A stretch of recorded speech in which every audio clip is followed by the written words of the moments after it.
ओम। ओम।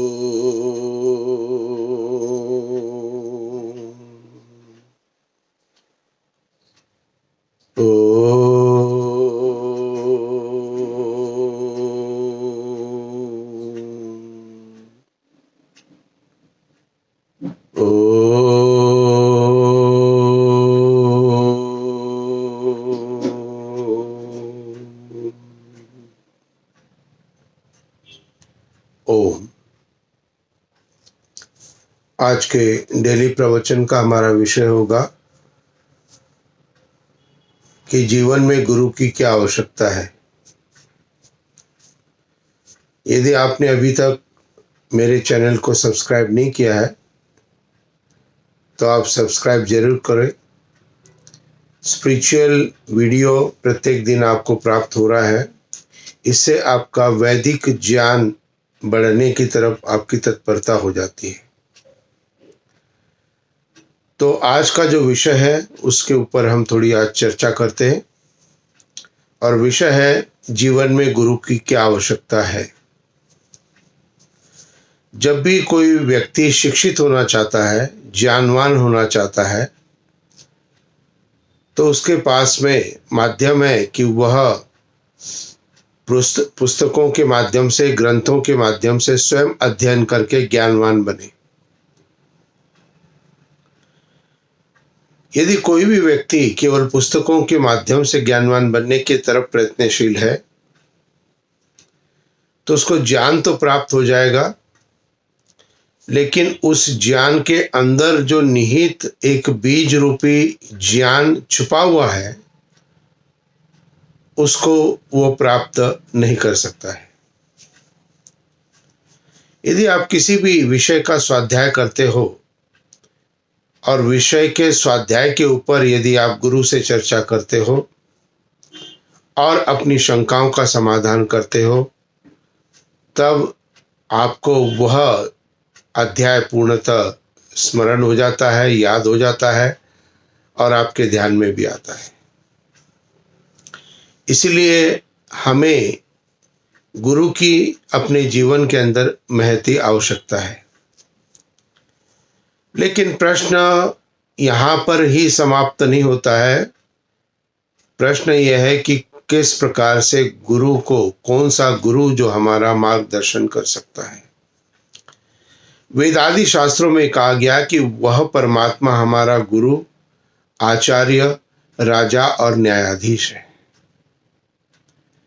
तो यदि हम उस परमपिता परमात्मा को ही अपना गुरु मान ले तो हम किस प्रकार से ज्ञानवान हो सकते हैं कि जो भी अध्याय हमने पढ़ा है उसके बाद में ध्यान और मन लगा करके परमात्मा को स्मरण करते हुए उस विषय के ऊपर जब हम अपने अंतःकरण में चिंतन प्रारंभ करते हैं तब हमें वह अध्याय का जो बीज रूप के अंदर छुपा हुआ ज्ञान है उसकी समझ आनी प्रारंभ हो जाती है। तो सर्वश्रेष्ठ गुरु हमारा जो है वह है परमपिता परमात्मा। परमात्मा ने हमारी शिक्षा के लिए चारों वेदों को हमारे सामने चार ऋषियों के माध्यम से प्रस्तुत किया और वो अग्नि, वायु, आदित्य, अंगिरा के माध्यम से ऋग्वेद, यजुर्वेद, सामवेद, अथर्ववेद इन चारों वेदों के ज्ञान का प्रकाश हमारे पास किया है। तो वेदों के अंदर भी निहित ज्ञान रूप जो भी हमें तथ्य प्राप्त करने हैं तो उसके लिए गुरु की आवश्यकता होती है। लेकिन गुरु जिसके पास आपके सभी प्रश्नों का यथोचित उत्तर हो। बहुत से लोगों ने मुझे कहा कि आचार्य जी, कहीं पर भी सभा के अंदर विद्वानों से पूछने में हमको डर लगता है, भय लगता है। तो भय की स्थिति को वो व्यक्ति उत्पन्न करता है जिसका अपना स्वयं का ज्ञान नहीं है। इसलिए निश्चित रूप से आप अपने गुरु का जो मापदंड यदि कहें तो आपकी समस्त शंकाओं का जो समाधान यथोचित वेद के अनुसार कर सके वह आपके लिए एक शिक्षक गुरु के रूप में आपके जीवन में होना चाहिए, क्योंकि आपके जो शरीर की जो भी कोई भी विघ्न बाधाएं हमारे जीवन की हैं, जो भी ज्ञान जिसके ऊपर चल कर के हमें सुख और आनंद को हम प्राप्त कर सकते हैं, तो इसके लिए गुरु की महती आवश्यकता है। गुरु जिसके पास आपको पूर्णतः ज्ञान प्राप्त हो सके। महर्षि दयानंद के विषय में एक प्रसंग मुझे याद आता है कि जब वो बाल्य अवस्था में लगभग 14 वर्ष की आयु में सच्चे शिव की खोज के लिए अपने माता पिता के घर को जिन्होंने त्याग दिया, अब उनको सच्चे शिव की खोज करनी थी, तो उसके लिए गुरु की आवश्यकता थी। और लगभग अपने जीवन के महत्वपूर्ण 15 से 20 वर्ष तक वो सच्चे गुरु की खोज में भटकते रहे। ऐसा नहीं है कि महर्षि दयानंद सरस्वती को प्रारंभ में कोई अच्छे गुरु नहीं मिले, लेकिन उन्होंने जिस प्रश्न को लेकर के चले थे, जब उन्होंने ये विचार किया कि इस गुरु से मुझे मेरे प्रश्न का उत्तर नहीं मिल सकता है, तो उस गुरु का उन्होंने त्याग करके वो आगे चल दिए। और अंततोगत्वा उनको जो ज्ञान प्राप्त हुई गुरु विरजानंद सरस्वती से, जिन्होंने संस्कृत के व्याकरण के माध्यम से वेद के मंत्रों को समझने का जो एक प्रकार उनको बताया, और उस हिसाब से उन्होंने वेद के अंदर निहित उस ज्ञान को प्राप्त किया और परमात्मा के सत्य स्वरूप को हम सबके सामने प्रकट किया। तो ये प्रसंग हमें याद दिलाता है कि हम कहीं पर भी यदि हमारे सभी प्रश्नों का यथोचित उत्तर यदि हमें प्राप्त होता है, तो वह व्यक्ति हमारे गुरु बनने के योग्य है। एक दोहा मुझे सब लोग बहुत बोलते हैं।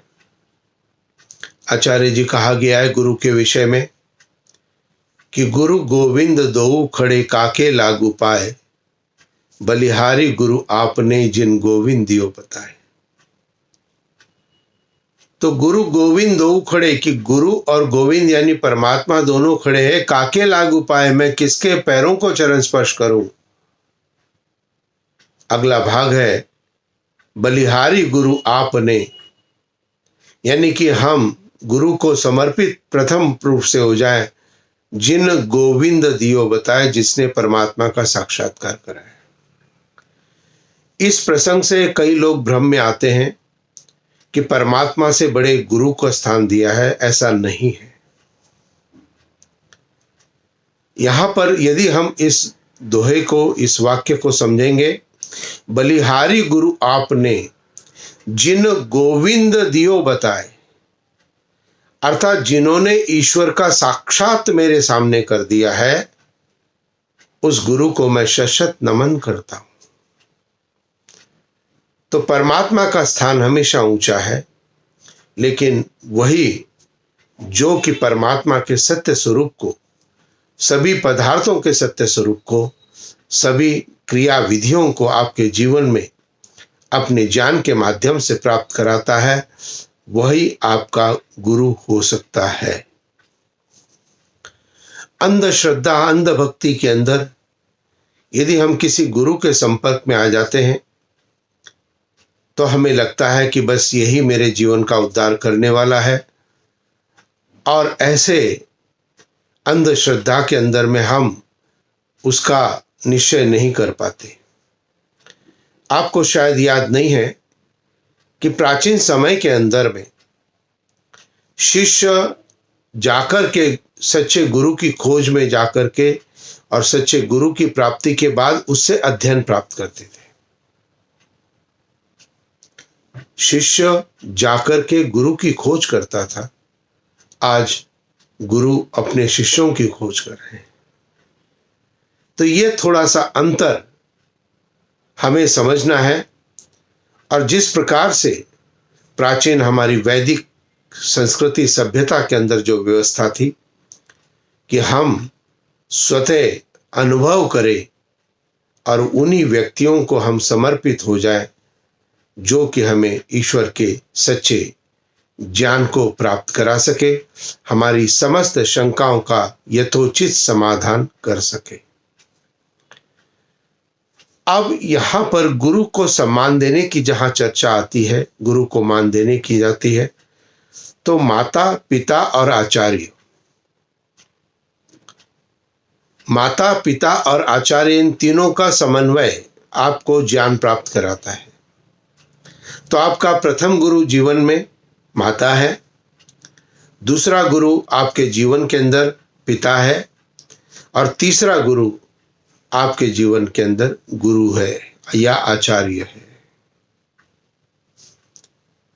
तो निश्चित रूप से आचार्य कौन होगा? जिसका कि अपना जीवन वेद के अनुसार हो, वेदानुसार जिसका जीवन हो, वह आचार्य कहलाता है। तो निश्चित रूप से माता, पिता और आचार्य, इन तीनों को गुरु की श्रेणी में रखा गया है। तो जो हम आचरण माता के साथ करते हैं, जो आचरण व्यवहार हम पिता के साथ करते हैं, वही आचरण व्यवहार की श्रेणी में हमारे आचार्यगण भी आते हैं। वेद के अंदर एक बात आता है कि यदि माता पिता अपनी संतान को कोई भी गलत बात का उपदेश करे तो माता पिता की उस बात को संतान नहीं माने।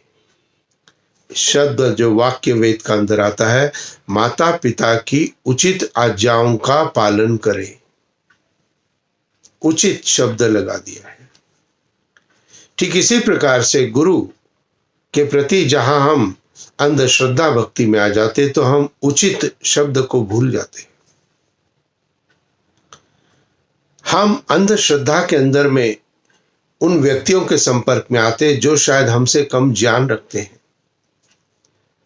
इसलिए सच्चे गुरु की खोज में यदि जाना है तो निश्चित रूप से सर्वप्रथम गुरु परमपिता परमात्मा है, उसके बाद माता का स्थान आता है, उसके बाद पिता का स्थान आता है, उसके बाद आचार्य का स्थान आता है।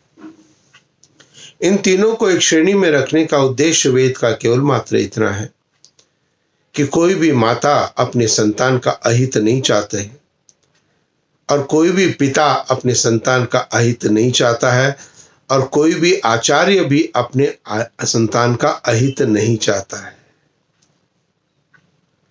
एक समन्वय बना दिया है, लेकिन माता पिता तो संतान का हित नहीं चाहते हैं और उसके लिए कार्य हमेशा करते रहते हैं। लेकिन जहाँ आचार्य या गुरु की बात आती है तो शायद गुरु अपने उद्देश्यों की पूर्ति के लिए शायद लोगों को भ्रमित करते हुए हमें उस लक्ष्य से दूर करे जो कि ईश्वर द्वारा हमें प्रदत्त किया गया है। हमारा जीवन वेद के अनुसार हो, हमारा जीवन हमारे महापुरुषों के अनुसार हो, हमारे जीवन के अंदर सत्यता से परिपूर्ण हमारा जीवन हो, वेद के अनुसार हम अपने जीवन में आगे चले। ये शिक्षा परमात्मा के द्वारा हमें दी गई है और इसलिए परमात्मा हमारा गुरु है। माता जब प्रारंभ में बच्चे के साथ में जब निर्माण कार्य प्रारंभ होता है तो एक एक माता पिता अपने बच्चे की एक एक गतिविधि को सही प्रकार से आगे बढ़ाने का प्रयत्न करते हैं। गलत आदतें नहीं जाए, गलत प्रसंग उनको नहीं सुनाए। लेकिन जब कोई भी बालक सक्षम हो जाता है और जब वो गुरु की अंधश्रद्धा के अंदर में यदि किसी के अंदर आ जाता है तो उसके जीवन अव्यवस्थित होना प्रारंभ हो जाता है। इसलिए विशेषतः आप गुरु को सही प्रकार से पहचान करके ही उनके संपर्क में रहे। प्रत्येक के पास हर चीज का ज्ञान नहीं होता है, इस बात को भी ध्यान में रखें।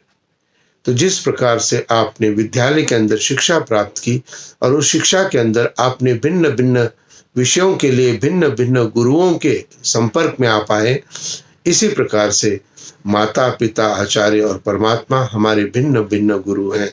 तो इनके संपर्क में आते हुए हम अपने जीवन में उस वेद ज्ञान को प्राप्त करें जिसके द्वारा हमारा ये जीवन हम उन्नति के पथ पर अग्रसर बना सके।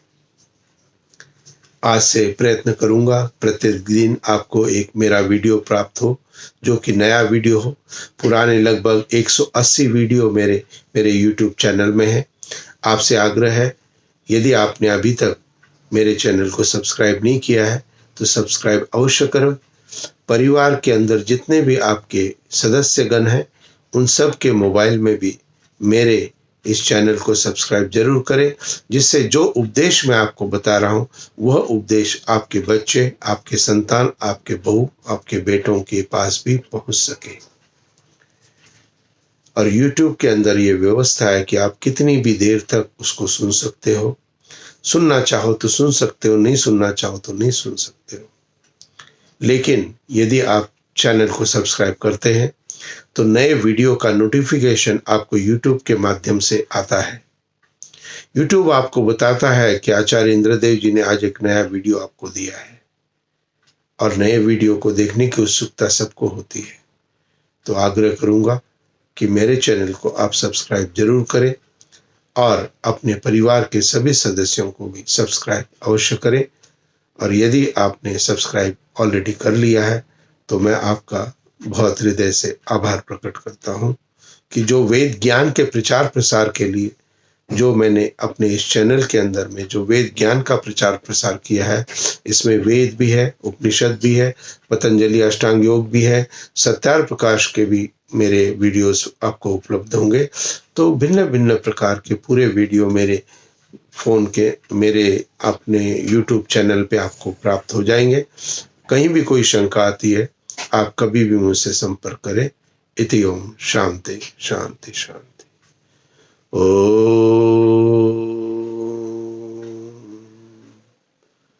शांति शांति शांति। ओम।